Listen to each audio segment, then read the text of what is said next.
to know about chefs that they don't usually know? Oh man, what can I say? Chefs are very driven people and we work bloody hard. And you should be very appreciative when we give you food in the restaurant and always give a compliment to the chef, please. And don't put salt on your food. That's one of it. Oh yes. Thank you. And please don't put salt on your food before you taste it.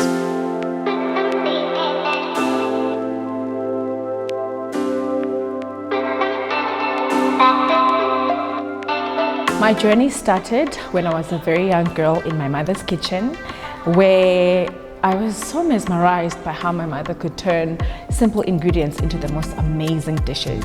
She had a garden that my dad tended for her, so my life was an interaction from the garden to the kitchen, which was really beautiful.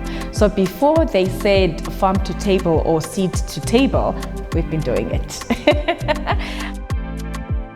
I decided that I'm going to make it official against my parents' decision, if I may call it that, or against my parents' wishes at the time, because there were no people who were successful. I'm going to say specifically black people, local black people or African black people who were successful in the food industry, especially in chefing, and therefore my parents were very skeptical of me becoming a chef.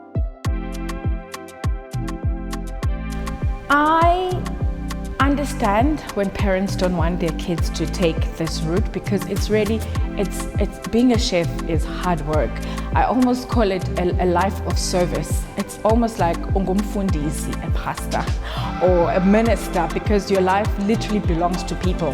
You live to serve others. You spend majority of your time standing, being in the kitchen, perfecting the art. It's a highly competitive space. So I understand why some parents feel like it's too much compared to your traditional careers. But at the same time, there's nothing more fulfilling than doing what naturally driving you. Like I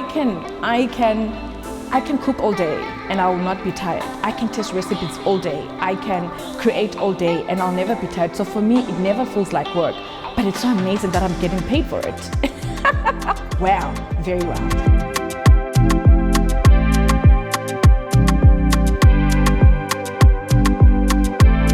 I would totally agree that success does happen quite a lot in this age group, because I feel like it's a time where in your 20s you have trialed and tried and and tested lots of things, and your main investments are in your 30s. And I feel like by the time you hit 30, your mind is slightly more matured. It definitely was for me.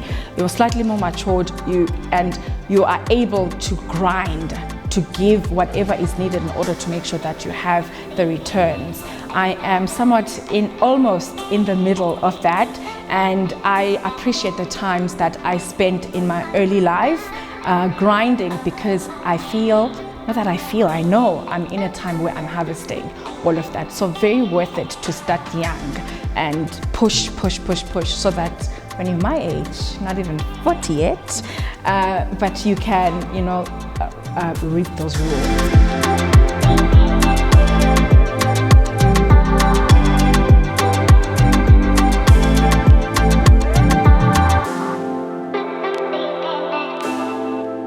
Hi, this is Siba Mtongana. I'm a chef, a restaurateur, a businesswoman, and I'm a power woman.